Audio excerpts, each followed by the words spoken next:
What's going on, guys? Enzo here from Enzos Geckos. Today we have a very special video for you. I'm going to be doing a video interview with Matt Baronak from SaSobek Reptiles. So today we're going to hop on the Zoom, we're going to do this, and we're going to ask him some questions, ask him what he thinks about the hobby now, why he's coming back, ask him about the clown project. This is a very special video, so I hope you guys enjoy it. Let's go on to the Zoom. Alright guys, Matt is coming in right now, so let's let him in.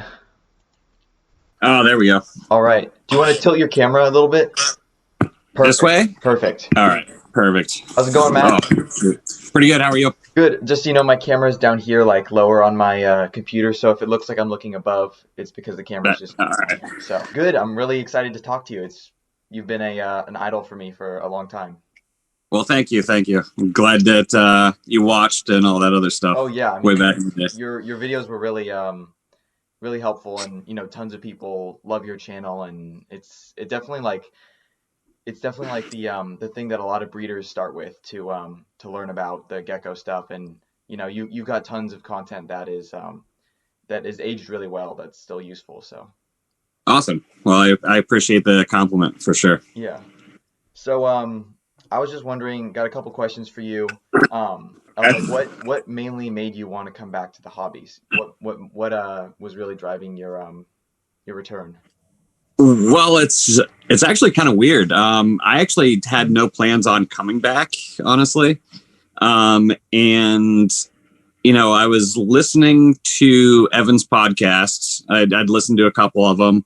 And I reached out to him and I was like, hey, would you ever want to like have me on just like for, you know, for old time's sake or whatever. And he was like, oh yeah, that'd be awesome. And then, so literally, like, you know, we're filming this and it's January right now of 2021. And, you know, so literally this was back in March of last year that this happened. And, is whenever we filmed whenever we recorded the first episode. I didn't know that. Yeah. So it's actually not going to be just one episode. Like right now we have probably 14 hours, 15 hours of content. So it's not going to be just like one episode. It's going to be a series, actually. That's awesome. I can see like how excited you are about it. I can just see it on your face and the way you're talking about it. Yeah, and it's going to be pretty cool because and honestly, we haven't even talked about like what I'm doing with breeding this year yet, because whenever we filmed or whenever we recorded the first episode, like I only had like, you know, maybe 15 geckos still. And I wasn't planning on coming back or anything like that. And then the more we talked about the history of what I did and stuff like that, and like, you know, we talk about a lot in the episodes basically. And it goes everything from like, you know, what happened at the very end to, you know, how I got involved with Alberto and what I did in between time and stuff like that. So it's going to cover a lot, and it's going to cover a lot of like old school lines and stuff like that. My takes on certain things now and stuff like that. So there's going to be a lot of content. Like it's going to be a lot for people. Yeah. I was wondering, I was like, how did Evan get to Matt? Like, I thought that he reached out to you. I wasn't really sure. I was like, how did he reach him? Because I know that, you know, I'm sure you still get YouTube comments of like, can I buy a gecko? Or you probably get, you know, Facebook messages or Instagram notifications like, hey, can I buy a gecko? Hey, I like your geckos, that kind of stuff. And I'm like, how'd Evan, you know, get in? But it's interesting that it was you that reached out to him. I was wondering that. Yeah, it was actually, I reached out to him, and, you know, because I was really appreciative of like the work that he was doing. You could tell that he was really like interested in like the history and stuff like that. And, you know, really, you know, gene specific stuff. And, you know, it was really cool to have a podcast just of leopard geckos that would do that. So yeah, I wanted to share a little bit with him about like some of the projects I worked with, and, you know, what my first breedings were and stuff like that, and how I got involved with Alberto and like what Alberto did for the hobby and all that stuff. So yeah, there's a lot of content. I mean, honestly, we probably might only be like, you know, 2/3 done with it, because like there's just so much that we still haven't even covered. And that's, you know, 14 hours later. So it's going to be pretty crazy, honestly. Yeah. So that's actually what the hype video was for, was like kind of a teaser that like it's going to be coming. But we really haven't like, and we kind of, every time that we're talking about it, we say that it's going to be like, you know, that we have like 16 hours and people are just like, I don't think they understand that there actually is 16 hours so far. So it's pretty crazy because they probably thought it was just like one episode, and it's really not. Yeah. Because after we filmed, or after we recorded the first one, it was right around the time whenever The Last Dance came out with Michael Jordan. And that's what kind of like gave us the idea to make it like a big long series. And then, it's just going to be a big long series basically. Wow. That's great. So, have you like had geckos this whole time? Have you like still kept a couple geckos, or have you just like, did you sell like just about everything? So it's kind of interesting. Like, so right before anybody really knew that I was getting out, there was I was having problems with my heating and cooling in the facility that I was renting. So towards the end, I started selling breeders just to pay the bills. Right. And but it's kind of weird. Like I literally only kept like probably like 15, and the numbers have like gone down over the years because like some of the animals were older and stuff like that, and they had passed on and stuff. So, whenever I was getting back in, kind of fresh, I think there was like 15 of the original animals that I still have. And a lot of those are males that are of specific projects that I was like, I got to keep these just in case. I mean, like that's like the key to it, because you can have, one female, but you can only pair to one male. But if you have one male, you have so many different routes to go. You can start testing stuff. You can do the test breeding. You can pair it to other, newer morphs today that maybe weren't on the market 10 years ago, all this other stuff, like just way more options. Yeah, exactly. And like some of the males are like my clown male that was used like right before I got out. That's like the real nice one that you've seen pictures of. I've seen pictures of that. Hunter Manley sent me pictures of that one, and like he's like, oh, these are the grandfather to your clowns and that kind of stuff. So that's like the poster child of the clown line. Yeah. And then I actually have his grandfather still. Wow. So the original like electric male that was actually like used to create the clown like line, if you will. Yeah. I still have that male as well. So I have the main male and then the great grandfather, and then I ended up selling the one in between. Like whenever I was like pretty much all out, I ended up selling him, and I don't know if he's still around or anything like that. So I have at least like 2 key animals to recreate clown stuff. That's incredible. So are you gonna like keep on posting on the YouTube? Because like you said, the hype video is a lot about your interview with Evan and that. Are you gonna be posting videos on the YouTube as well, and your Instagram and Facebook and all that kind of stuff, or is it mostly like just your interview with Evan about like getting back in? Are you really thinking of like starting up the videos again? I might start up the videos like once I start producing animals again. Right. It's one of those things where I'm not really in like I don't have like a large area. So it's one of those things that it makes it a little bit harder to do videos at that point whenever you don't have like a super huge collection and stuff like that. But I might start doing them again, like once I start hatching stuff out. Because I think people really enjoyed the videos. They learned from the videos. And it's one of those things where, ever since I stopped doing them, people have wanted me to come back doing them. So probably eventually it'll happen. It just might not happen like right away because I want to have some animals to like actually show off, or because like if you don't, like then it's like, what am I watching? Just some guy. I mean, when you want to come back, you want to come back with a bang, and you got to be like, all right, we've got these racks of geckos, we've got these breeders, these projects, that kind of stuff. You don't want to be like, okay, I've got 5 right now, and I'm going to be getting a couple more coming in. You want to. I mean, it also keeps the demand high for your videos. I mean, your video got like 1,000 views right as you posted it, so. Yeah, which was kind of funny because like we didn't really like post it anywhere that like it was happening, and it was actually after Evan and I were like working on one of the episodes, like we were just like talking afterwards, and I was like, oh, I should post the hype video on my like YouTube and see what happens. And he was like, yeah, do it. Like, let's see. And then like, we literally like watched it and, watched the numbers go up and stuff like that. So it was kind of cool. And he was like, you didn't even post this anywhere. And all these people are actually already know that it's here. And it's like, well, that shows you that people are still subscribed, they've still got probably your notifications on and everything. I mean, yeah. So that's pretty cool is, even after all these years to be able to, put something out like that. And then people like all of a sudden like, oh my gosh, like, it's happening. Yeah. So that's pretty cool. Wow. Yeah. That's it's pretty special, Yeah.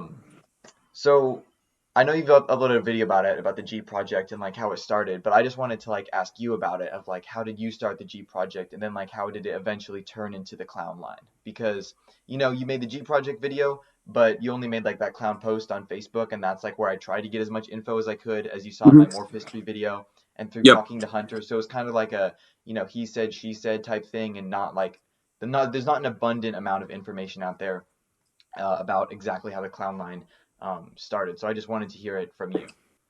Yeah, and it's kind of funny because like the G project video, like there was actually like a second part to it, and I'll have to look and see if I actually even have it. That's right. Because it kind of like cut out at the very end, I think. Right. And I think it was just because the video was actually too long or something like that at the time. So, or like the battery died on the camera or something weird. And so, I mean, the G project in a way was used to create the clown project, because it's like females from the G project that were like more like bolder pattern type of thing were kind of used with the electric male.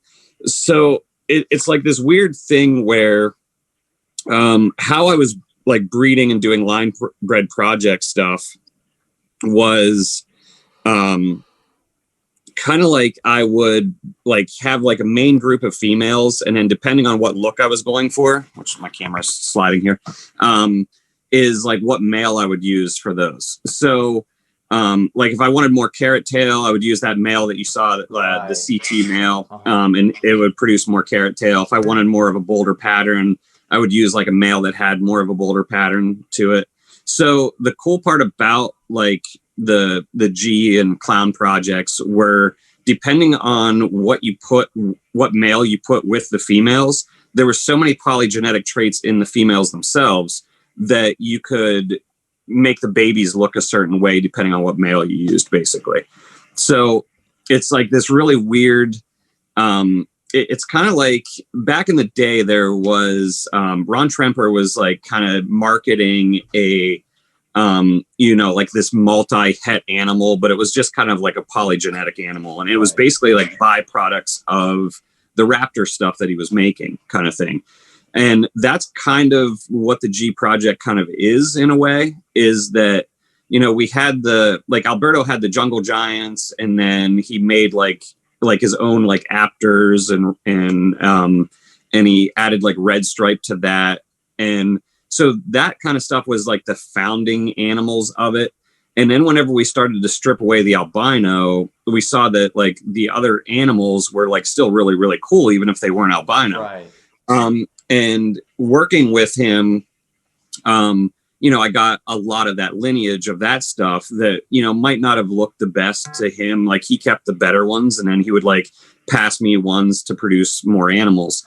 And, I would just like mess around with those. And then whenever he made the Afra project, which is the Afghanicus crossed to the raptor, and then crossed those babies back to each other to get, he wanted to get micro raptors, basically, is what he called them, which was just like small raptors. But all the byproducts of it looked really cool because of the Afghanicus like bold like markings. Right. So that's I infused that stuff into the G project really early. And in the G project, it actually like every year it looked slightly different because I was trying to do different things with it all the time. And that's, like your video says, like, that's why I called it a project, is because like, I was always like tinkering with it to see what it could make, kind of thing. Right. And depending on like what I was infusing into it, whether it was like more tangerine color or more bold pattern or whatever, it made the looks like slightly different. So like the solar line of stuff is actually from the G project as well, but it's using more of the CT male that has like the full carrot tail, because I wanted to make like raptors and eclipses that were just solid orange, like with the, the black or the red eyes.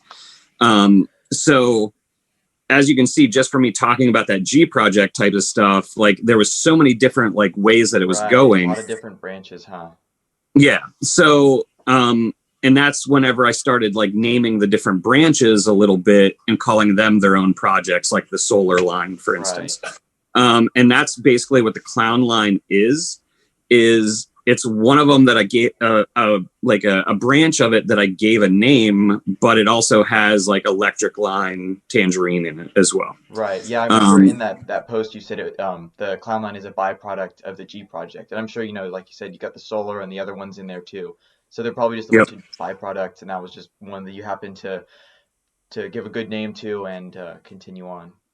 Yeah. So technically, like, you see a lot of people right now selling like clown G's, and like to me it's like kind of interesting like how it's like named like that, because like it's, but I understand at the same time, because a lot of the people that are doing those ones are actually crossing like G lineage stuff with clown lineage stuff, and then they're kind of getting a middle road again.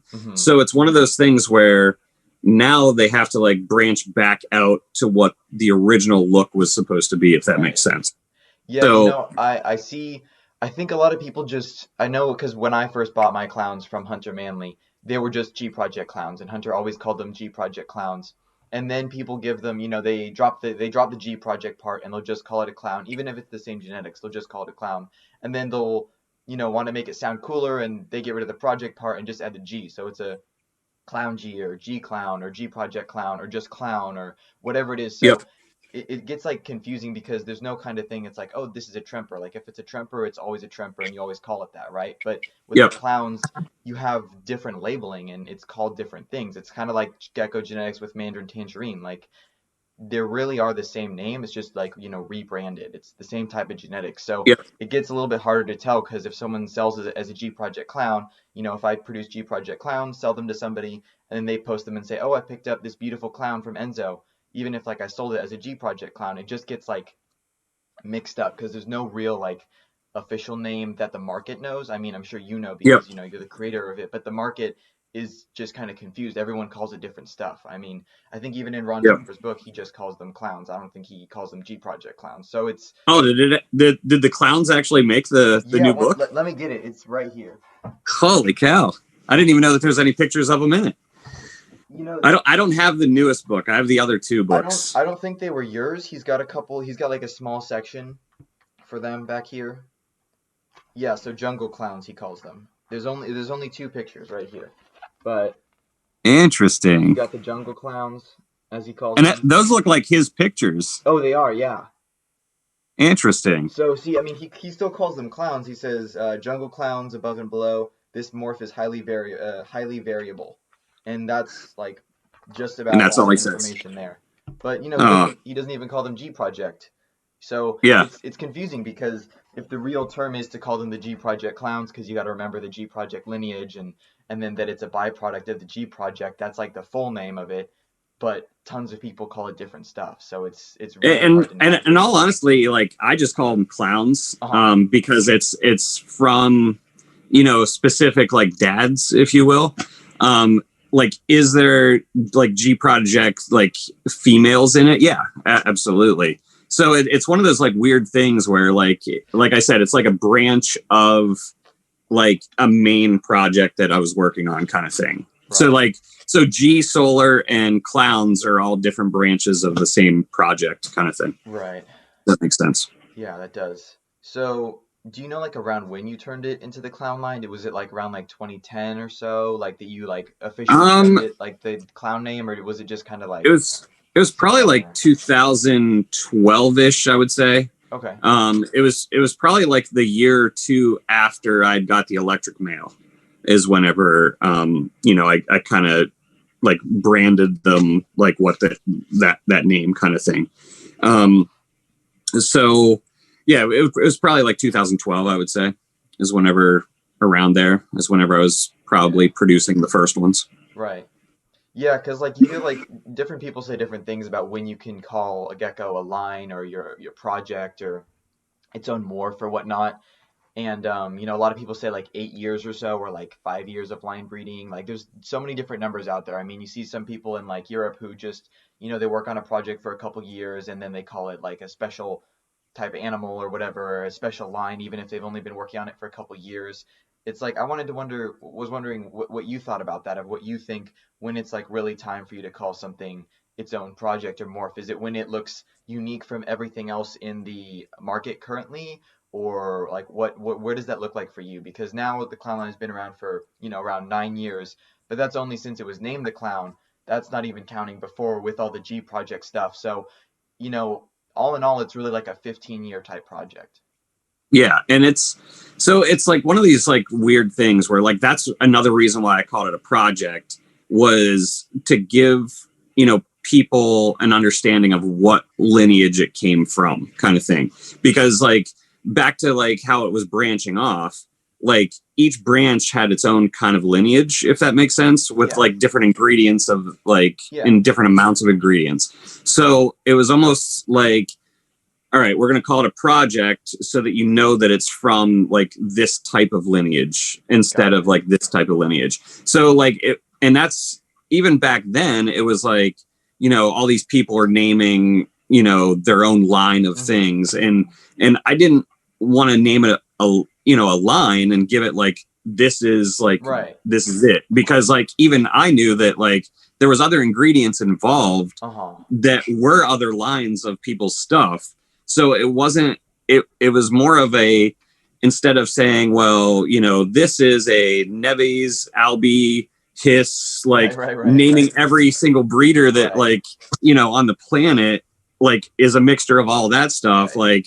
it was just like, this is the project and this is like how I did it, kind of thing. Yeah, I mean, I think you did it pretty well, like with that post, that one Facebook like album that really summed it up. You're like, this is the G project. I officially named it this, or started working on this in 2012. It's a byproduct of the, the clown is a byproduct of the G project, which includes, and then you listed all the names of the tangs that were included. So I think that's a pretty good way to do it, because like that's the hard thing about the leopard gecko market and the leopard gecko world is, there's the scientific stuff that's like, a tremper to a tremper will always produce a tremper and that kind of stuff. Like, you pair this to that, the lineages and the percent and all that. But then there's the stuff that we don't really know exactly how to specifically label. There's no like exact law of like, you need to line breed this for 10 years before it has its own morph or before it's its own line or project. So that's where like it gets really confusing, and that's where like boundaries are crossed too. And same with the ethical thing, right? So if someone says, oh, don't breed a lemon frost, oh, don't breed an enigma, different people have different opinions on that kind of stuff. And like that's not the, true facts of like science and math of like lineages and genetics. So that's another thing that makes it even like harder to navigate. Yeah, and that's absolutely correct. And it's this weird thing is like, when does a line become your line type of thing? And like you said, like, how many years do you have to put on it? Does it have to look different than other lines? Blah, blah, blah. Because I mean, even like we can break down like Mandrian line is technically a Gecko genetics line, and Gecko genetics, like that was just, one guy that had bred like other people's stuff together too. And it, it's one of those things where like you can almost trace every single tangerine line back to like Gourmet Rodent, for instance. Like that's where a lot of the original tangerines actually came from, was from Gourmet Rodent. And then people like Albi got them and then refined them like year after year. And whenever, Albi was still in it, I talked to him a couple times about his line and like how he got it and stuff like that. And basically he told me, he was like, every year he would go down to the Daytona show, which was like the only one, right? That was the hamster day. Yeah, which like actually back in the day it was in Orlando. So like for the first like 15, 20 years it was in Orlando, and then it moved to Daytona. So Albi used to go to Orlando to like the Daytona Reptile Expo, and he would go to Gourmet Rodent's table as soon as they would open, and he would pick out the best looking tangerine that they had at the time. So like every year he would do that. So he would be adding a new male every year. Right. And then he finally just got like the look that he really wanted after like years of line breeding and stuff like that. And he used like other people's tangerines and stuff like Yeah. that at the beginning. But, you know, it's one of those things where like, if you trace a lot of lines back, like a lot of them will be like Albie tangerines. Right. And then you can even go even further back Right. and then trace what Albie did like to somebody else. Yeah, that's a good So point. it's one of these weird things where, you know, there's been a lot of marketing, if you will, but at the same time, like certain things, I mean, like the electric line is actually like was named after a specific gecko, kind of like Mandrian was. Right. So the original electric animal was a female called Electra. And, you know, she was a product of like Kelly's tangerine line crossed to, I believe it was a Nevi's like 75%, 25% Albie cross. So she crossed like basically those three things together and it produced Electra. Right. And then from Electra, which was like more of a like high contrast type tangerine look. And then she worked on that for a little while and then, you know, it became a line. So like even in saying that, like you can go back to the main Right. first ingredients of Right. it as well. mean, you know, when you think like no one really has like the ultimate original lines because it's like you have to get a pretty much like a wild type leopard gecko and just start from there. If you really want to start your own line that you're like, this is completely mine, because all the lines, like you said, they originally go all the way back to Gourmet Rodent or all the way back to Albie or, you know, Gecko Genetics or that kind of stuff. I mean, even with like the new Red Diamond, right? The Red Diamond line, which is like the Tremper and the Tangerine Trempers that have these beautiful contrasts. You know, obviously the Tremper came from genetics, and then they probably were crossed with some kind of Bloods or some kind of other tangerines. So even all these newer ones, these new morphs that come out with their new names and their new labels, they really all of them like just go back to other ones. I mean, it's really hard to start your own project that actually is your own project and doesn't have any other, you know, inclusion of other stuff from other breeders. I mean, you really have to, you know, start fresh and start with geckos with the slightest amount of orange on their tail and get it all the way up to their full carrot tail if you want to create your own like full carrot tail or full tangerine gecko. I mean, Yep. it's you know, when you really think about it, that how like all of them really just come from like the old lines that we don't even talk about or remember today. Like Gourmet Rodent. I mean, when's the last time you heard people talking about that in, you know, Facebook or anything? I mean, no one Yep. mentions it at all. But you know, we really owe it all the way back to those lines. So Yep. it's Absolutely. it's definitely really interesting that nobody thinks about. Like if someone wanted to start their own, you know, the Black Knights kind of started from like the charcoals, which started from like, you know, even further back to just like normal leopard geckos with a little bit more melanin in them than regular. So, you know, Yep. all this stuff, it's the whole branch thing that you were saying. Yeah. And then you get like people that will market like all the animals from a certain animal like Mandrian or Zorro, like and kind of like market it from like the name of the male that was used to produce it. Yeah, that's a really good point. Like yeah, like with that, because I've got the other book here. I've got like all the gecko books.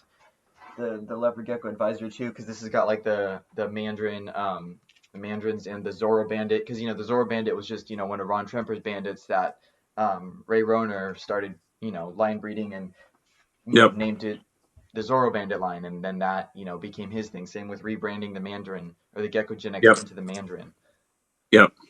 Yeah, exactly. So it's one of those things where like, yes, it is an easy way to go back to an original animal, but that animal had to have come from somewhere. Yeah. So it's like one of those things, if you don't know where that animal came from, right? Like it's almost like, oh, well, the world started with this animal. And it's like, no, it actually didn't. No, yeah. Like it started like many generations before that. So yeah, it's so interesting too, because like, you know, geckos can reproduce after 1 year, and it's like we have like, when you think about it, it's like, you know, 20 generations, 25 generations is, you know, 25 years of breeding a gecko or whatever, all the way back from just like a normal looking one. It's like so hard to compare that to any other like other animals, like for example humans. Like, you know, what's 25 generations of humans? That's like almost 1,000 years ago. You know, that's a long time. So it's like we're able to make these like big movements just because of like their quick reproduction time and all this stuff. Absolutely. It's really incredible. But And then it's kind of interesting too, because like some of the lines will like take big chunks of time off and then start going again. So like the clown project, for instance, that's what's going to happen with it. And then there's a couple other projects that I'm going to be working on that are from like older lines of stuff that that the animals themselves are pretty old, and then I can trace them back even further. So like one of the projects that I'm going to be working on, it actually can be traced back to probably like 2005 or 8. So like that's a long time. Yeah. Like, certainly. and I actually, so the female that's going to be used is probably like 7 or 8 years old. And I actually have pictures of like her dad, and then the mother of that dad, and then the original pair that produced the mom that produced the baby. Right. So that's kind of cool whenever you can go back that far. And it's then the dad is originally the one of the first gem snows that was ever like produced, basically. Wow. That came from the originator and stuff like that. So it's going to be like a line that is can be traced back to the original like group. Right. Yeah, I mean, that's the thing, like that, like a lot of new people have to like understand who are new to breeding is like you have to be really diligent with your lineage and knowing where your stuff came from, and just being able to like trace stuff back that far, because if you can trace it back 10 years or 10 generations, I mean that's really impressive. I mean, like the human example, right? When you compare it to humans, the oldest that I knew in generation time was my great grandmother, and that's only 4 generations. So if we're able to like know this lineage, and like you said with that one that's from 2005 or 2008, that's 12, 15, 16 generations of lineage that you're able to actually trace back, and that that builds the reputation, it builds the trust, it makes it more credible. It's in more demand, because if you just have it's hard to tell, but tons of people are selling stuff that you just can't tell where it's from at all because of their it's just so mixed. Exactly, it's so mixed. Or maybe they got something from someone at an expo, right? That's the thing, expos are great, but also sometimes when there's people at expos and you don't ask them about the genetics of stuff, or it's some other random breeder and you pick up some tangerine raptor from them, it's like, and then you pair it to your other one that 5 years of genetic history of this one, but you get a brand new one that you don't know about at all. It's like it's really hard to actually like what would you actually call that, or what would you actually market that as, or what do you say when someone says, oh, what are this one's parents or grandparents or whatever. So it's it's just super important, for a lot of new breeders, for people who might be watching this right now, understanding like lineage and knowing like the history of certain lines is super, super important. Yeah, and the other big thing too is like some lines, like as soon as you outcross them, like you lose a lot, because they're so line bred that outcrossing them the least little bit, like you lose a lot of what their actual look actually looks like, because it's so polygenetic that you take one little piece of it out and it doesn't look the same. Right. Yeah, that's a really good point. And I thought it was super interesting too to hear how you did it. You're like, how you said that your males are the ones that you keep of the powerhouse genetics are in the males, and you pair those to females of other lines and that kind of stuff. I don't think I'd really like ever gone through that like in my head about thinking about males versus females, of like where you would start your projects from, and like where you should be picking them up from, because I got a bunch of like clown females and then like a clown inferno male, and he like paired them to those guys and just like paired them around and saw what it was like. But I could have like gone so many other directions if I thought about like where I wanted to start with my male of the genetics that I liked and branch outward to cross it to other stuff. Yeah. Yeah. And it's one of those things that you can use a male to go wider, and then you can use a male to come back like to a specific look. Right. And, I was just talking with someone last night about that, where, depending on what you want the look to be, it might be 2 siblings that were, from a specific pairing that is the look that you want. So then you breed those 2 together. But if you want it to look more like the dad, you breed like the daughter back to the dad. Right. So it's one of those things where, the line breeding / inbreeding part of it, like if you go wide to begin with and then start narrowing it down and then you start adding new things in, you're not really ever going to see a problem for the most part. Right. Yeah. So like the clown project / G project stuff, like because it came from such a like varied beginning, like I never saw any issues with them. There wasn't any like, small eyes or bug eyes or like short faces or, anything like weird like that would pop out of them, because like the original animals that were kind of all used were like very, very different in a lot of aspects. Right. Yeah. And then whenever you throw the Afghanicus in there pretty early. So, I mean, it's kind of funny. So like, technically there was Giant Gene in there and there was Afghanicus in there. Wow.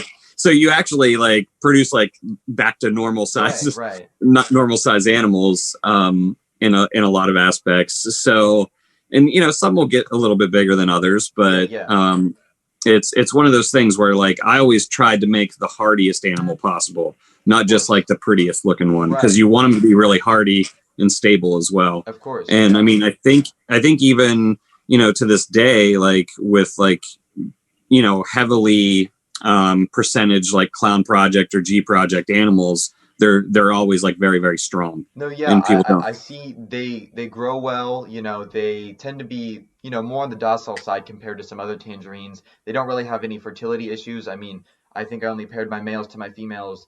I had two like male clowns with clown genetics, and then I had 5 or 6 clown females, and I only paired them to each other once, and I got, fantastic results and tons of fertile eggs. And, it wasn't until like their, 8th, 9th, 10 eggs that they were infertile or I missed them or whatever. But I definitely haven't seen any fertility problems or any other things like that with the clowns. They've been really, really hardy, and, from what I've heard from other people too and theirs. And, I had one that was like 80 something grams, and he's just a big gecko. He's a nice big gecko. You see, like, I think I heard Chris Charlton from Suburban Geckos mentioning this on one of Evan's podcasts, talking about how he sees a lot of black knights that are really like inbred or tend to be smaller, short tails, that kind of stuff. And like that's the biggest thing for me that made me not want to be interested in the black knights. Like I love the look, they're super cool, but like they just, some of them, I mean not all of course, some of them don't have that genetic stability and like strength that these other lines really do. I mean, you can find some like Tremper giants that like date back to some older, of Ron's lines, and like the big, sturdy, strong Tremper giants. It's like a gecko that's just well built. I think Ron's done a really, before he retired, he did a great job at not inbreeding geckos. I mean, a gecko would, normally grow to 70 to 80 grams at adulthood. He had really, really stable genetics from what I've seen from him. So, that's something too that people will remember. Yep, exactly. And I think that's the biggest thing is, produce as healthy geckos as possible. Yeah. And ones that will, be a little bit more bulletproof. Because I mean, I've seen, some larger breeding facilities that will like sell stuff that, once they leave that facility, they just go downhill and they just don't do well, because it's such a strict regimented thing. And like, they're so used to that particular environment, and they just power fed well too. Sometimes they're power fed or overfed, or, it's really unfortunate. I know some in name, but, I'm sure you do too. I mean, you've been in this game for much longer. We've probably got a couple of the same ones in mind, but anyway, yeah, like with Gecko Boa, I also heard him, on one of Evan's podcasts talking about if a gecko has like any type of problem at all, if he like sees one kind of slight wobble. Same with Chris from Suburban Geckos. Both of them said the same thing. Like they are very diligent with their, letting certain geckos go, or even if they won't breed a gecko like that, or if one gecko comes out that is sort of wobbly, he'll just pet out all the clutch mates as well and the parents or whatever. So. And then when you consider that kind of stuff, and if you were to ask me, Enzo, who do you think's, on top of the leopard gecko, breeders of the day, I'd say it's people like, Evan from Decked Out Geckos, it's, John from Gecko Boa, and it's Chris from Suburban Geckos, because they have that ethics thing and the healthy geckos and that kind of stuff really going for them. And all their practices are very, it's not just business. The big problem Yeah. with all the inbred stuff and the geckos that do poorly after you leave the facility, those are the people who really care about the business and the money side and the average price they can get for the gecko and da da da da da. But at the end of Yeah. the day, the people who are on top are the people who really, really care about the well-being of the gecko, the customer, and the genetic honesty and lineage. I mean, that's Yep. how it comes down to. Yep. Absolutely. And and it is kind of sad that there isn't more of that. It's weird. I think there's definitely pockets of it, and then there's definitely the other aspect of it where it is more about the um, the profits of it and stuff Right. like that. And can you make money from leopard geckos? Yes, you can. But I think doing it right will get you more repeat customers than doing it out of the profit margin. Right. Let's put it that. Because then you end up not even looking at them the way you originally looked at them, right? I remember how I looked at a leopard gecko the first time I got one, or the first time I went to a reptile expo or saw a morph, and it was just so like amazing to see an animal that's like alive with this beautiful pattern.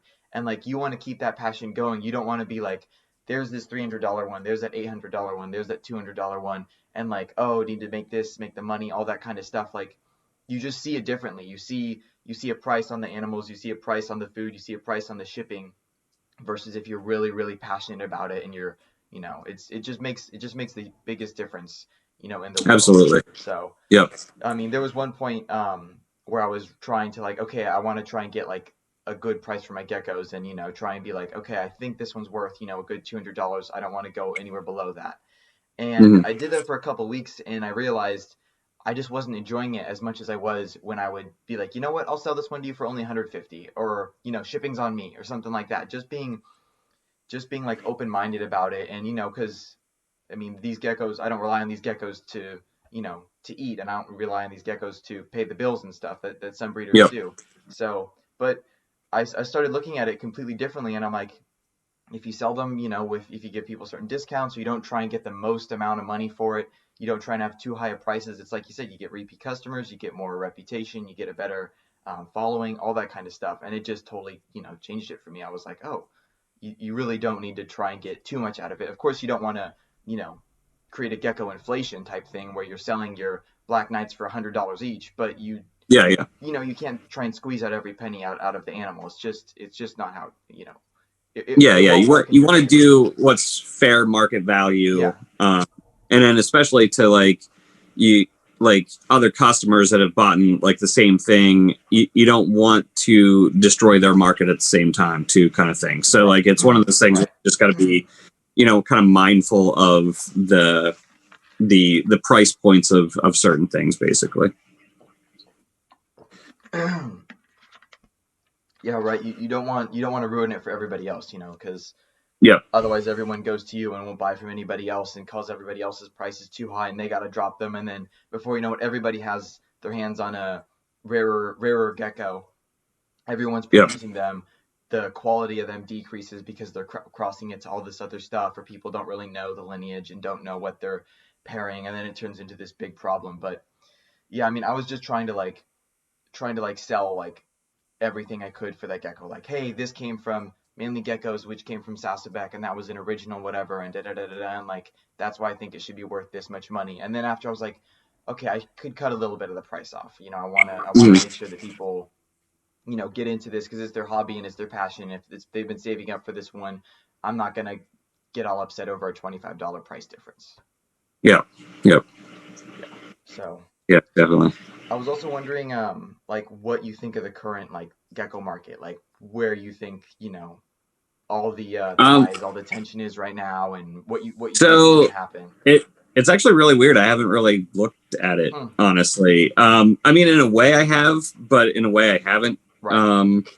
It's and whenever I was looking at it, I reached out to a couple people like Chris Charlton and and stuff, and I was like, is this really what's happening right now? Like, because it like was like, what happened? So like, it was weird because I think the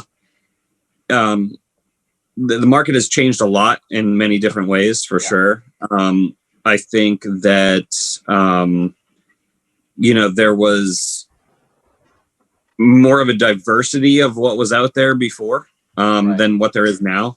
I think now it's like you said, people saw certain morphs that were going for bigger money and then just going for those.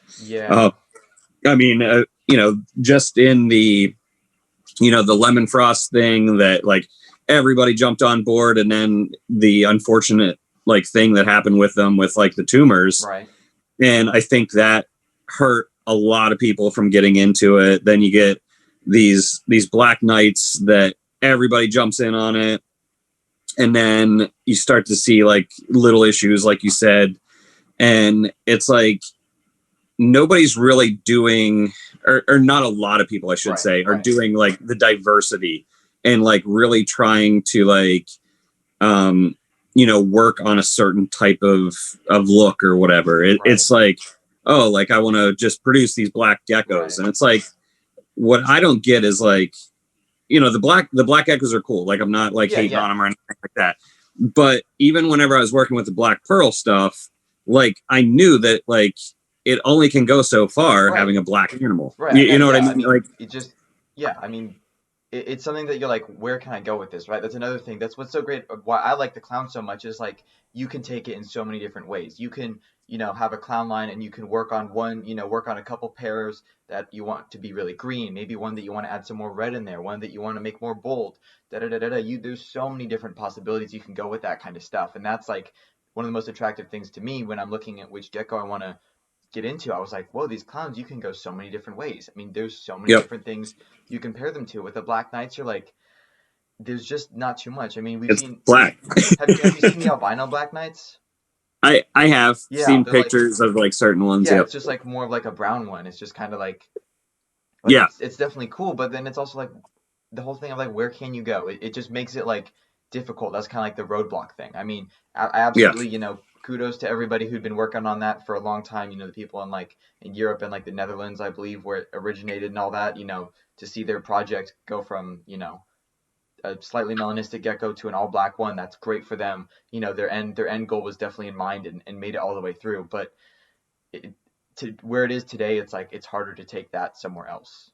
Yeah, absolutely. And it's, and the bad part is, I don't think that there's people that have like the vision to take it into something else and make it something different. That's another good point. And, they just want to produce like more of the same type of thing. Really good point. And it's one of those weird things where like, it's the same thing with like white geckos with red eyes. There's 15 different ways to make it. Right. And then, but like, like once you have that white gecko with red eyes, what else are you going to do with it? If you have a Diablo Blanco or a white knight, like that's the thing also, like there's a lot of roadblocks with the recessive stuff, right? If you're only working with recessive stuff, you just kind of get like, stumped because there's just how it is, right? It's like I was saying, there's unpredictability with the polygenetic stuff. With the line bred type stuff, you don't really know what could pop out. I mean, we've seen crazy stuff pop out of certain things. You could pair the most beautiful gecko to some random one of another genetics, and you can have, one baby that's just marvelous, and you could have one that's just like looks like a normal gecko. But when you have, a tremper to a tremper will always be a tremper, right? Pair Diablo Blanco to Diablo Blanco, you'll always get Diablos. It's just like how it works out. That's like the law of it, right? How it works. But with the polygenetic stuff, that's where I think the most opportunity and, pathways there are for that. Yeah. And I mean, it's with the albino traits though, you can line breed them on top of them being albino, of course, too. Yeah. So, but I think a lot of people have gotten away from even that. You know what I mean? Like there's not, there's a couple people out there that still are like trying to produce like really, really cool looking albinos, but I've seen a bigger trend of like people kind of getting away from albinos too. Which, it's one of those things that there's so many different flavors out there that like, everybody can have their own type of thing. Yeah. So, but it's one of those like weird things too, where, like you said, like there's not a lot of people like really trying to take a mutation, whatever it is, whether it be an albino or whatever, and really make it like the best that it can look. Yeah. You know what I mean? I think there's a lot more people out there that, like you're saying, like they get the black gecko and they just want to produce more black geckos. Right. And, you know, it's one of those weird things where, like, you know, at some point somebody's going to create something that looks different from that black gecko. And people are going to be like, well, why didn't I think of that kind of thing? And it's one of those weird things where, like, making it solid black, like, you can't do much else after that. Like, and that's what I did with the black pearls is, like, you know, I did create black animals, but then, you know, there's always like some sort of fading, and, you know, it's one of those weird things where, you know, there wasn't much else you can do on top of that. Yeah. But what could be cool is making crosses using that darker pigmentation to make something else look even better. Right, yeah, use it as like a piece of the puzzle. Maybe you want to start a melanistic clown type thing. You could start with some high percentage black knights and start line breeding it into some of the clown stuff, and you could get a darker clown or whatever. You know, well, when people ask me, when people comment on my YouTube videos or message me on Instagram, they're always like, oh, I want to start with this kind of gecko. How do I get the black knights? Da da da da da. And or they say, you know, which gecko should I start with? What's hot on the market right now? Or, you know, oh, I want to get a red diamond or a black knight.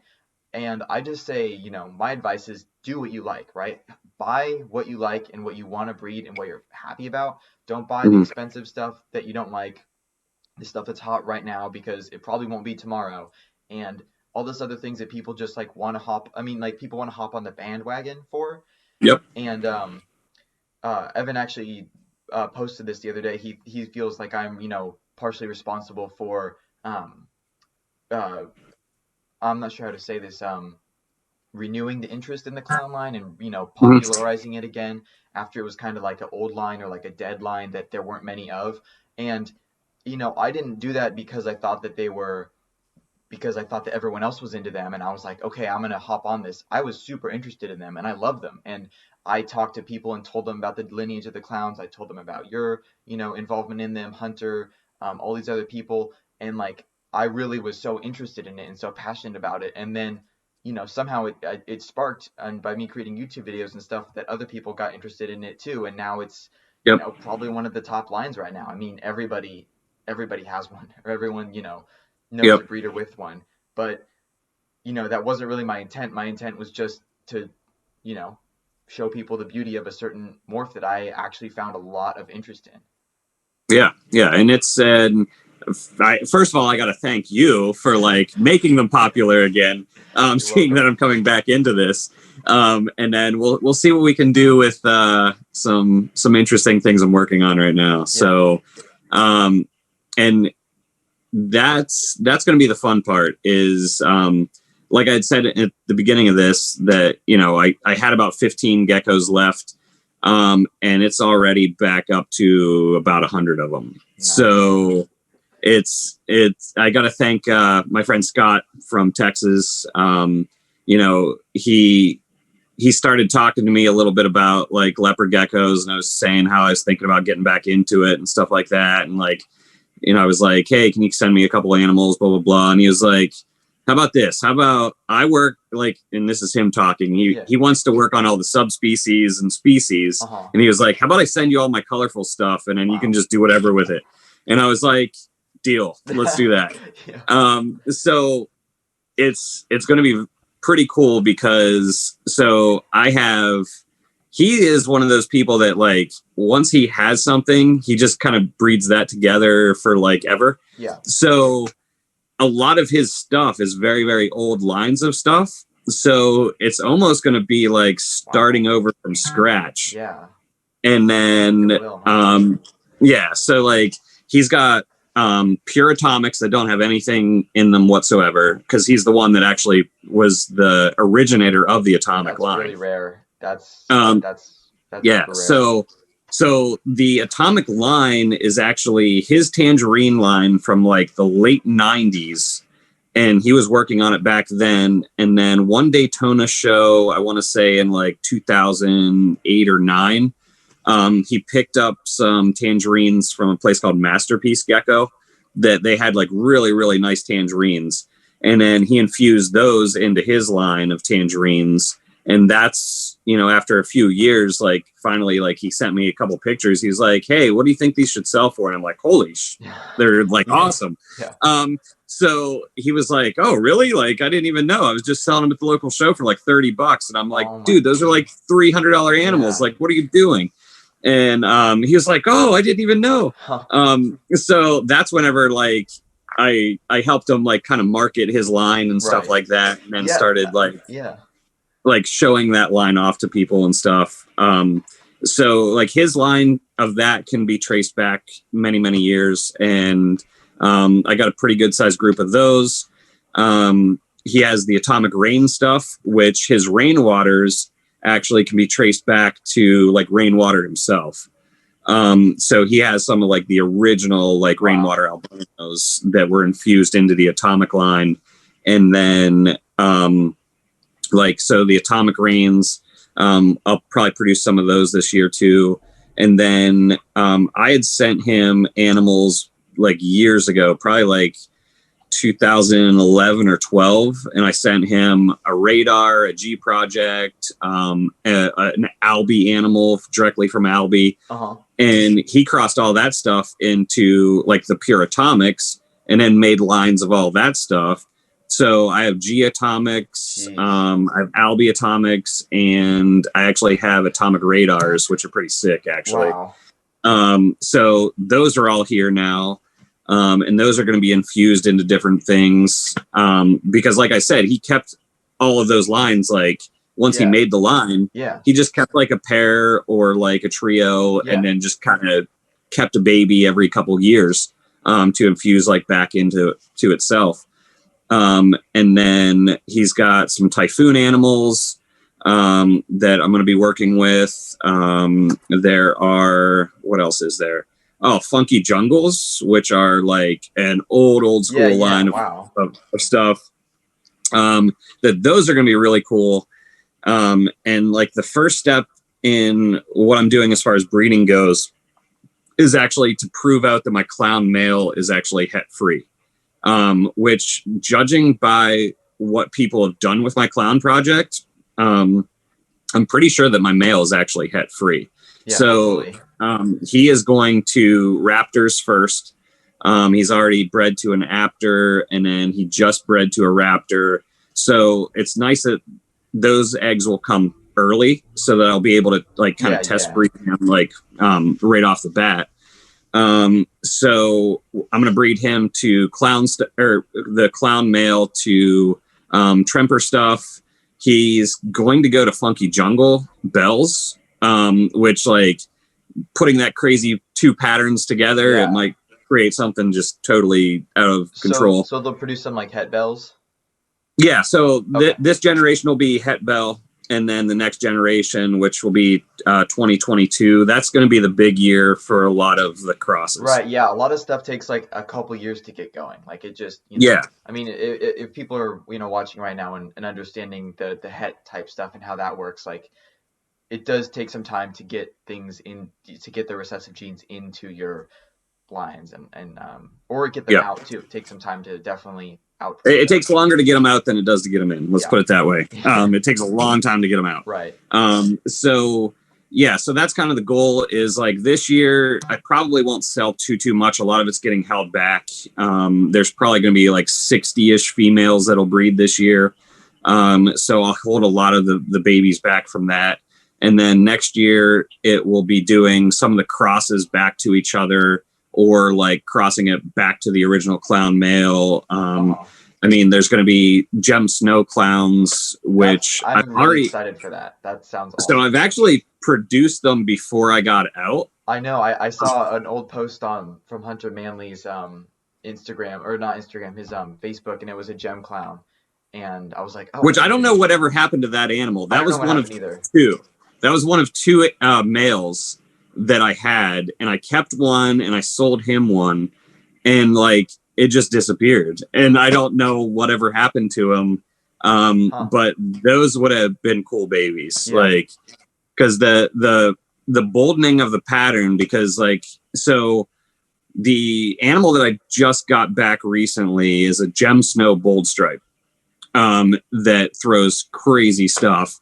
And so the father of that, his name was Onyx, and he would throw like really, really bold, like gem snows. Yeah. And crossing him into the Clown Project stuff, they were like these really wicked, like crazy looking patterns. I'll have to send you pictures, and then maybe you can like throw them into like a little box, like over here or something. That'd be great. And then like you can kind of show people. So that's one of the projects that like hopefully like she'll still be able to produce some eggs, and she'll be bred to the actual clown male, and then I'll hold those babies back. Like I said, there's going to be Funky Jungle Bell clowns. We might be putting, well, I have a Gem Snow Eclipse that is het for Bell. That'll go to the Atomic radars probably, and to the Funky Jungle radar, or Funky Jungle. Well, they're technically Funky Jungle radars, but then a couple of the so I have 3 generations of them. And the first generation was radars. Second one would have been hets, and then possible hets for the 3rd generation. Right. So I'll probably breed them to one of those generations. So then there'll be like Funky Jungle, gem bells, or radars, depending. And then we're going to infuse white and yellow back into that. Wow. So really got it going. And yeah. I think a lot of people might be listening to this right now and be like, wait, why would you pair a gem to a clown? And a lot of, because obviously the gem snow is like a grayish animal, and, it seems kind of like, wait, well, where does that come? An orange green animal to like a brown one, or not brown, but a gray one?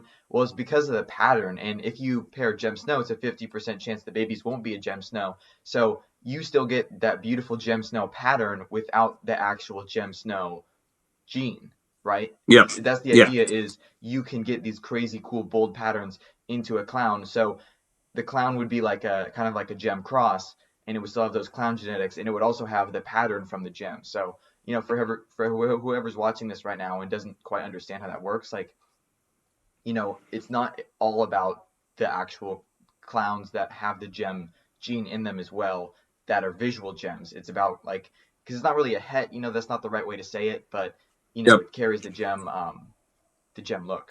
So yeah, well, I mean So basically, it will carry more of the bold patterning look. Yeah. So it's more of the bold stripe influence that'll be infused back into the clown. But it's one of those things where like even the byproduct, which is like the clowns with the more bold, those are going to be like super killer. Oh, totally. And the just how clean the female is, they're going to produce really, really crazy looking animals. And as the animal ages a little bit, it'll probably get more of a creamsicle look. Yeah. So it'll almost be like this creamsicle-y color with like the bold pattern. So they're gonna look cool, for sure. Just so everyone who's watching now understands, like, I haven't seen you haven't sent me pictures of this stuff yet, or I don't even everything that you're describing of what you're working with right now is I got a picture in my mind. I haven't seen your Funky Jungle stuff, your current clowns that you're working with, all that stuff. So once you send those to me, it's gonna be super interesting to actually like see what you're working with, because for everybody else it's pretty private what you're working with. No one knows quite exactly like what's going on yet. Nobody really knows. I mean, a couple people know like what animals I've gotten, right? But because I'm getting lines of my old stuff as well. I picked up some animals from Andy Fox that like they are technically my babies that Hunter bought, and then he had babies, and then they kind of probably probably related to the animals that you were working with. And actually in your clown project like video, the one animal that you picture from Ruckus Gecko, that male, like I have it now. Oh really? So so I have that one. So, and he said that it was Russell said that it was a G Project Clown bred back to itself, is the male, and then the females are Atomic clowns, from the animals that I got from Andy. And then I even got like babies of those ones, and then a couple things that Andy was working on as well. And then I picked up the striped bloods from Ron Tremper's former collection from Julie. Yeah. I got some of that stuff. So those ones are really crazy because they kind of have a clown look to them, only they're darker. So those will be infused into it right away. I did pick up a Black Knight just to do some other things to make Black Gecko with. Is it a no, I got basically a 1.3, but 1.2 of them are Mandarin Black Knight crosses. So they're the ones that have like the really deep tangerine color with like the smoking on them kind of thing. Right. So with those ones, I'll probably outcross that stuff into Atomic because I want to make sure that they don't get that like Nor Desire stuff happening with the little small black eyes. I'm not a fan. So yeah, I ended up getting a Nor Desire visual male from Hunter, and like it's not about nothing bad about Hunter, but it's just the genetic is like the male had like really weird looking eyes, and like it was really cool because the eyes are the moon eyes are beautiful, but like the problems with the Nor Desires are it's just too much to work around. Yeah. So that's what I'll be doing with those is kind of outcrossing those, cleaning them up, and then kind of taking them a different direction, basically. Yeah. And then what else was there? Oh, I picked up an animal that reminds me of the old Jungle Giants. So I'm going to try to like make that old Tremper bold pattern thing happen again. So there's quite a few different projects that are going to be going on right away. Sounds really sounds stacked. Yeah, and I still have like a 1.2 Marble Eye that they have Tug Snow in them. So right off the bat, like I'll already have all 4 lines of Snow, all 3 albinos, the 2 major eye pigmentations that I want to work with, the Marble Eye and the Eclipse. And yeah, so it's kind of like a little microcosm of what I had before, and then we're gonna kind of take it a little crazy, I guess. That sounds great. Yeah. Wow, you've got quite the lineup out there, huh? Yeah. I'm really excited to see where the bells go. The radars. What were you saying? The atomic radars. That sounds really interesting. Yeah. So the atomic radars are kind of weird because they're like they're a radar, but they're a banded radar. And they're almost like high contrast banded, which is kind of cool. And right now one of the females is ovulating. I got to figure out what I want to put with her. If I want to, because there's 2 females and a male, of those guys. So I might end up like taking the male back to atomics to create like, basically atomics that are het for radar. And then from there I could make, like atomic eclipses that are, possible het for Bell, or make, a stronger colored atomic radar after that. So there's so many different ways you can take stuff. I mean, this year we'll just basically be building the army for next year, basically. Yeah. So do you have them like in the basement, or like are they still? No, I don't have a basement in my current house. So they're just in a spare bedroom right now. Technically there's only, I think I have 6 racks plugged in, but I still have like some ball pythons and stuff like that that are in the racks. So, and the cool part about this year is like all the females, or most of the females, I should say like 80% of the females are in individual tubs, 32 quart tubs. So I'll know exactly like what the actual pairing was, so that I can, like breed babies back to each other, or breed the babies back to the dad, whatever. 'Cause the other thing that I'll be doing is, some of the animals will have to be test bred out as well. So I'm going to be test breeding some of the stuff. So there's a lot going on in many different directions. But it's one of those things that with good planning, it's easily done. Right. Yeah. I was also wondering, what you think about like the subspecies, and like I know you used to work with them. I mean, there was like I think there's a video with you and Brian Barczyk. Um, you guys like had the right, that was him, right? Didn't he come to your place or something and check Yep. out the stuff? Yep. Okay, that's what I thought. And you had like this huge tub, and like you put all these like hardwickies in it, and it was just like, eye candy to me because that's like my favorite subspecies. My only gecko left is a hardwickie, and like They're awesome. are you still working with them, or like what was your experience working with them, and like which ones did you work with? Because so up until like I got out, I'd worked with everything but Fuscus. So I was the first person to, I mean, what is there, 7 of them technically? So I was the first person. Like, they're there's technically new not a ones now. subspecies, but like, so there's like a few subspecies, and then there's some that are like other species that are under the Eublepharis like genus. So yeah. So like I had Afghanicus montanus, Turkmenicus, Fasciolatus, the Agremaniu, and the Hardwickie. So that's 6, and then there was Fuscus. So I was the first one to breed 6 different ones, and then John Scarborough was the first one to breed all 7, basically. And then I was the second person in the world to breed the Hardwickie. Wow. Yeah, so that was kind of cool. That's really cool. Because like whenever I got them, I was basically the second person in the world to actually have them. Yeah. So the guy that I got him from, his name is John Boone. He's like really big into like many different species of geckos. Guy lives in Oklahoma. I think he's bred over 250, maybe 300 different species of gecko. Wow. Yeah, like he's got stuff at his place that like isn't even described just in science yet, basically. Wow. Like, so it's maybe don't even have a scientific name yet.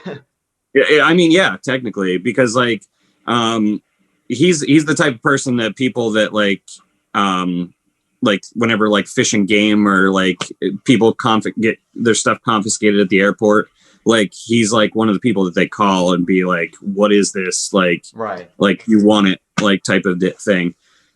So he's gotten like a lot of stuff that way that like is kind of like, what the hell even is this? Right. So maybe he doesn't even know what it is, huh? Yeah, I mean, I think he has a good idea to like where stuff comes from and stuff like that. Because like the guy's like an encyclopedia of geckos, basically. So, but he was the first one to produce Hardwickie in captivity, and then I bought every single one of them that he produced 1 year, and then pretty much all of them that he produced the second year too. Yeah, it was a very cool species to work with because at the time, like that was the unicorn. You know what I mean? Like we knew Fuscus existed, but it didn't have that weird look like the Hardwickie. Yeah. The Hardwickie just looked so much different than everything else. Yeah, I mean, it's got like the white like stripe. Hold up, he's right. Yeah. I like the white stripe along the eye and everything. Yeah, they're so cool. Yeah, and like they feel. Do you have a male or a female? Probably I've got female. A female. The males are so hard to find. Yeah. Yep. Like yeah, he's cool. Yeah, so she's like, they got the little white headband and everything, and and some have different like shades of, they look different in their shades. Some are very some are very light, some are very dark. And then some have like head patterns and stuff like that too because they're lighter and yeah.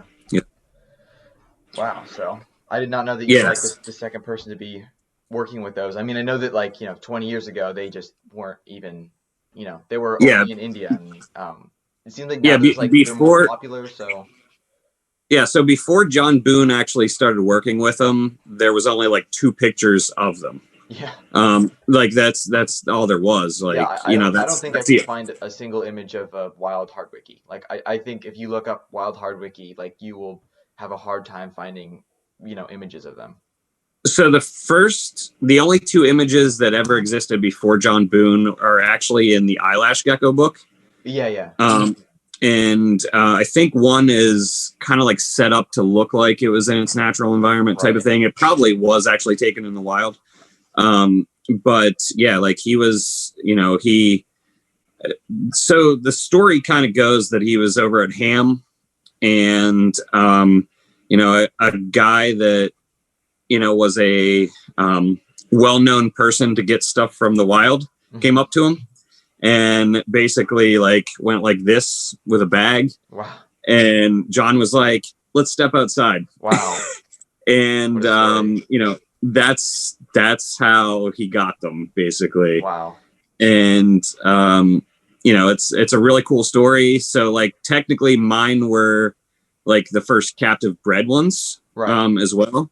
Cause I don't think the ones that he got were actually captive bred. They probably were wild caught. Probably.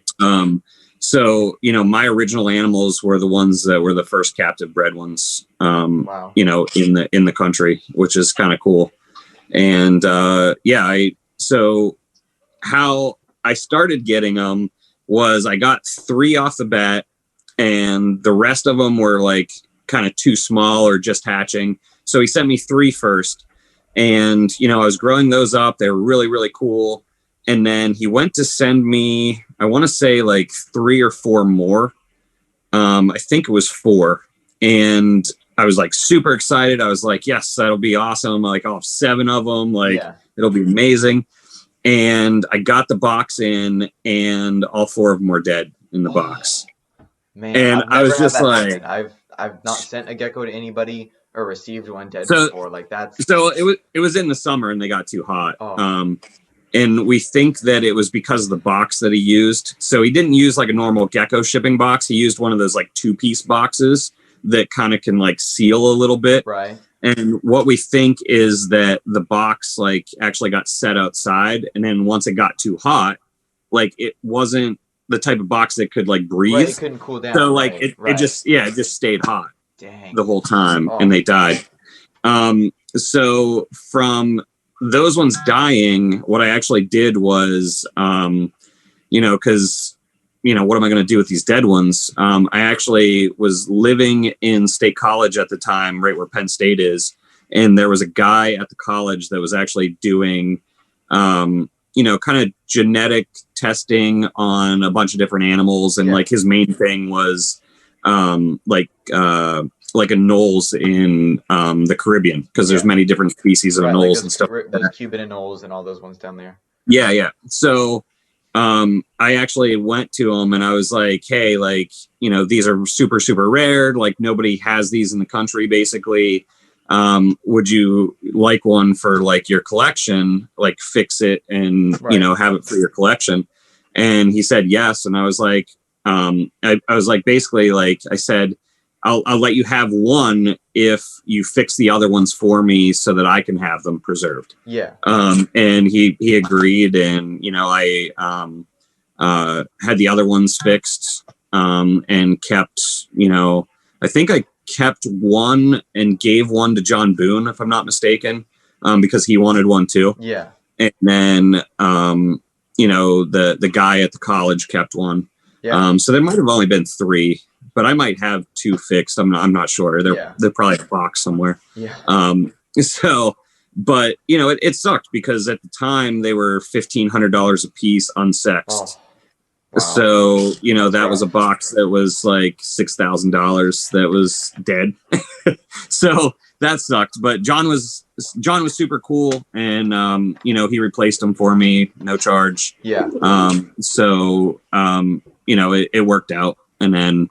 I'd produced them the next year, and then I produced them for a couple years, and then ended up selling them, whenever times were getting a little bit tough. Yeah.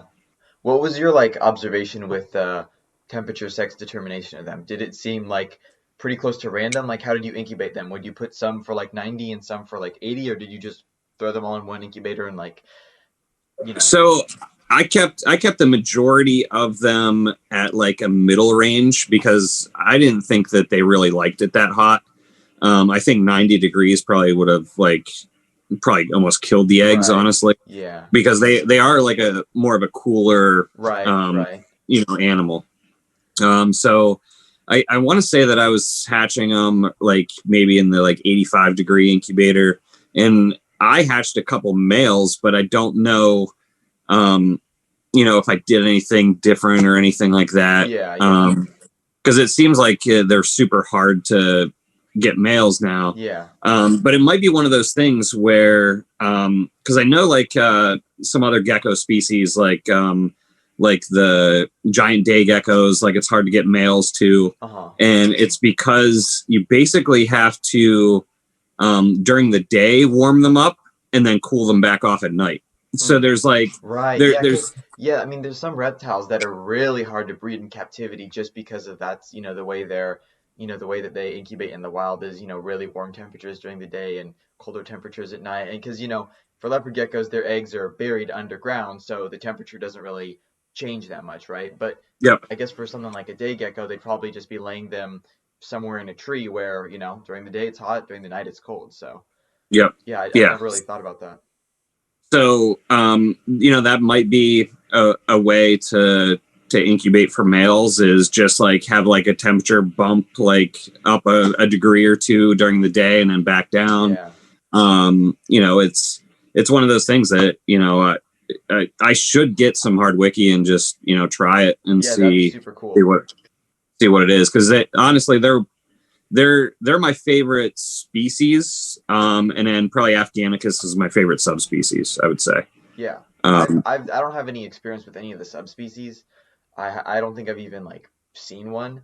I haven't had a Angramanu or a Fuscus either. I haven't seen those guys. I mean, the Hardwickie's the only one I've like actually seen.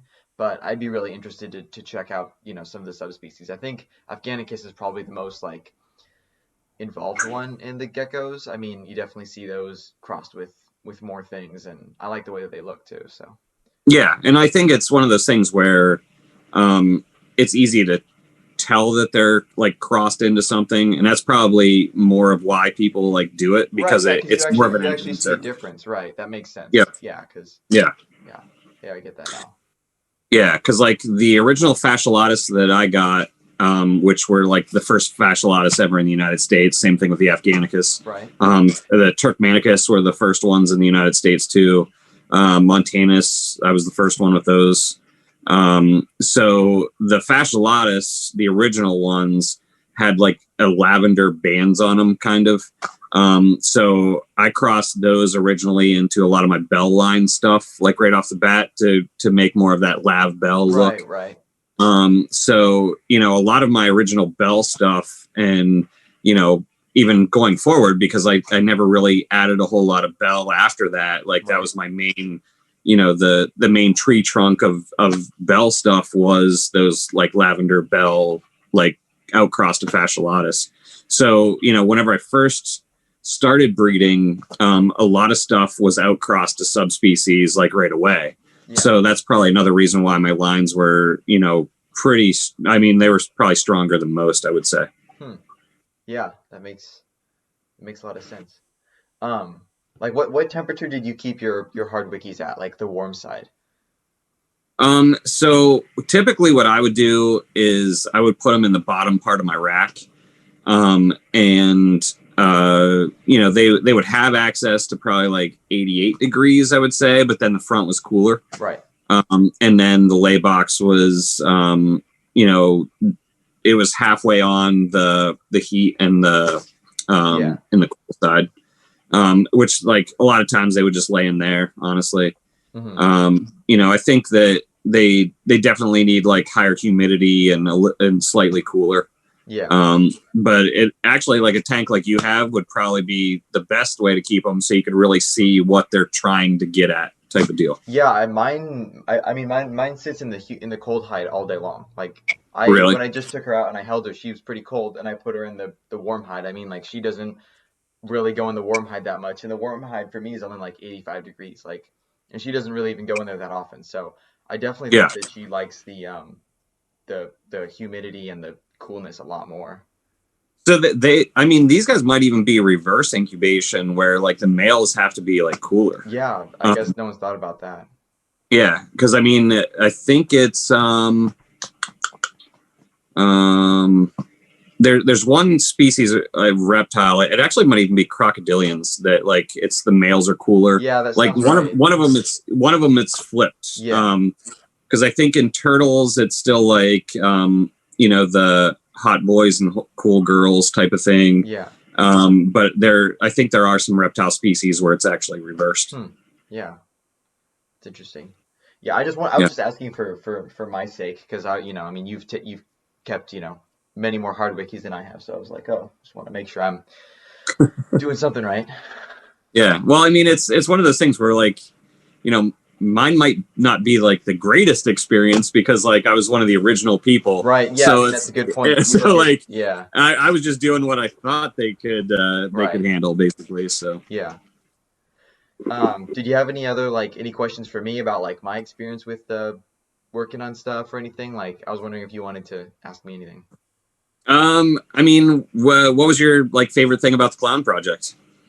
Um, like I said earlier, like I just like the diversity, just how many ways you could take it. I like that a gecko could have black, gray, green, orange, red, yellow on it, and it just like the combination just looked so good. So Yeah. that's what really like attracted me to them. And then also because like they weren't super mainstream. I mean, when I first got into stuff, like I liked Diablo Blancos the most because not everybody had a Diablo Blanco. But after I, learned the polygenetic type thing and was like, oh well, they're just all recessives. I want something that's like line bred. I really like the clowns because they weren't super mainstream and not everybody had them, and it was something that was like, oh, that can be like my thing, like the thing that I'm really interested in. That because I've talked to all these other leopard gecko breeders and people who specialize in certain stuff, who are like, oh, that person's really known for that, or that person's known for this. I was like, oh, I want to be the clown guy. I want to be the guy who's got this, older line. Like that's what I want. So Yeah. that's definitely what got me intrigued by them. That's pretty awesome. That's Yeah. pretty awesome. Where all did most of your clowns come from? Um, so I got some from Russell. I got like a male from Russell and a couple females from Russell. Um, I got a couple clown females too from John Byer at JV Leopard Geckos. Do you know him? No, no, I don't. Oh, okay. Well, he got his from John Scarborough, Okay. Gecko Boa. So, and I don't know where John got his from. I assume he probably got them from you, or he probably got them from Hunter Manley. Because the way that I heard it, like I said, it's just a he said, she said kind of thing. That a lot of your last clown stuff went to Hunter, right? Yeah. So right whenever I got out, I produced, you know, I had like a clown female left, and then I had some atomics left, and I took my clown male to both of them. Yeah. And so I'm pretty sure that Hunter got the male was an atomic clown, and then the female was a clown. He might have got a couple extra ones. I'd have to go Uh-huh. back through all the messages and stuff Yeah, like of that. course. Yeah. But I think that's kind of what the building block of his stuff was, Okay, that's what I thought. which is kind of crazy that like most of the clown stuff that's out there can be like traced back to like literally like 2-3 animals. Yeah. So it's kind of interesting how a lot of the like really cool looking clowns that I'd sold, like they just disappeared. You didn't know what happened to Yeah. them. And that was kind of the weird part about like all of the years of breeding is like you would sell a lot of animals, but like it was very rare that you would see like the lineage continue somewhere else That's kind a of good thing. point. Yeah. I mean, Um, I only bred, geckos for, 2 years or so. And like it's already kind of still hard to like see where stuff is ending up and where it lands. And like I see all these people posting geckos. I'm like, is that my gecko? Like that's the one I produced. And it's like, but I didn't sell it to that person. And like it transfers hands a couple times. I mean, I saw a post today that a gecko was in it and it was like, oh, produced by Enzos Geckos. And I'm like, what? I didn't sell this guy a gecko. So it's like, it's just kind of funny to like see how they move around. But so yeah, I got a couple clowns from John Byer, who got them from John Scarborough. Got a couple from Russell Ruckus Geckos too, and he got them, from Hunter mostly, and I think a little bit from Gecko Boa too. And then I got, okay. some from Hunter as well. I got like my like killer clown male. He was an Inferno clown cross. That was like Hunter's like, top secret project that he was working on like the year before he stopped breeding and sold all his stuff. And I'd like prepaid for the gecko before it even hatched. Oh, nice. Yeah, to like get a spot on it, and he promised me this super special animal. And like he was having a hard time and whatever was going on in his personal life, no disrespect towards him, but I didn't hear from him for a long time. I was like, what's going on? Am I Yeah. gonna get this animal? Da da da da da. like all this back and forth, not hearing anything from him. And then finally he's all like, hey, I've got these 2 ones left. I've got 2 Inferno Clown Crosses left. Take your pick. And I'm like, oh, wow. Okay. And I paid for a female. Yeah. So I was like, all right, well, here we go. I've got this, killer female. And it came to me and it was beautiful. I mean, I could show you some pictures. I'll text them to you of when it like grew up. Okay. And he sent it to me when it was like 5 grams or so. Like he should have waited a little bit longer, but he really was like trying to get stuff out of his Yeah. house. And then before long, I was like, oh, this is a male. Like, Oh, nice. so it turned out to be like this powerhouse genetic animal that, was sex strong, but Yeah. it worked out really well. It's like the whole serendipity kind of thing that something wrong turns out into something great. So Yeah. that was like my main male that I was working with. And I got a couple of their crosses too. I got rainbow red stripe clown cross and a blood emerald clown cross, and then I sent those to a friend on the East Coast, and she's like just been like crossing them to whatever. I don't really know what's going on with the pairings there, but yeah, so it's pretty much just from Ruckus, mainly geckos, and JB leopard geckos. So Okay. but Nice. yeah, I definitely wanted to get stuff from other people too. I mean, if I wasn't to be going to college next year, I would definitely be going full force and getting stuff from more people. But it's the reality of the situation. Yeah. Yeah. Well, I mean, take a break and then, Yeah, come I mean, back I once you're definitely done with intend to college. get back in now. I mean, I'm glad that now, if I want to get back into the clown stuff, I can go to someone like you who's, because I didn't Yep. think you were coming back or anything, and no one did or anything. So it's like, yes, No, I didn't even think I was coming back. yeah, So exactly. So now I can actually get some real clown stuff, because I mean, it's not like any kind of like distrust towards what's on the market right now, but as stuff goes on, it's harder to tell the original lineage. So I know that if I go to Yep. someone like you or a few other breeders, I can definitely get the right stuff. So yeah, hopefully, and hopefully. all of my clown stuff going forward will at least be lineage from that one male. Yeah. For sure. And then some of it will have like, daughters, or I mean granddaughters, great granddaughters of him infused into it. And then some will be like outcrossed into other things type of deal. But I'll probably always like say like what they were outcrossed to. And then we'll kind of go from there. And see if people are still interested in the clown stuff after a while. I think they will be. I think that like it was like the perfect like thing that like, because like you got out of it, you sold them to Hunter worked with them for a while. They weren't like crazy popular. Hunter got out of it. I got a couple of like his good stuff. I like, kind of hyped up the clown and got people more interested in it. Now I'm gone. Now you're back. It's like this big crazy combination of things, but I think it's definitely on the right track. I don't think we've seen like the peak of the clowns yet. No, and I honestly think that I can make you've posted a picture of the original male, how he has like that almost like really dark orange, like reddish stripe down his back. I'm pretty sure that I could put like the darkness of the bold stripes with that red in the middle. Yeah. Eventually, really, which like that would be, I mean, that would be like what to shoot for with it. And I think it can get pretty close. And it'll almost be like a kind of fire bold-ish with more of a like an orange stripe down the back. I think that's doable. Yeah, certainly. And then also sometimes whatever you're aiming for a certain project, the byproducts of it can just be just as amazing or completely inspire you to do something else. I mean, absolutely. Like it would be cool to. Yeah, it would be cool to see like some funky, weird pattern backs and stuff like that. Like that'll be cool. I'm always a fan of the high contrast stuff. So yeah, for sure. Totally. Well, I really appreciate you doing this with me and talking. I mean, it's been super excited to be able to do this talk. So, yeah, no problem, man. Anytime. And if you want to talk about another subject or after this, we can do that too. Of course. Yeah. I mean, like I'd like to find some kind of ways to do more, talks or videos, or, I gotta figure out my camera thing. I don't like looking down there, but, I'll figure something out, but I really appreciate this. So, yeah, no problem, man. Thanks for taking time out of your day and telling me about everything. Yeah, absolutely, man.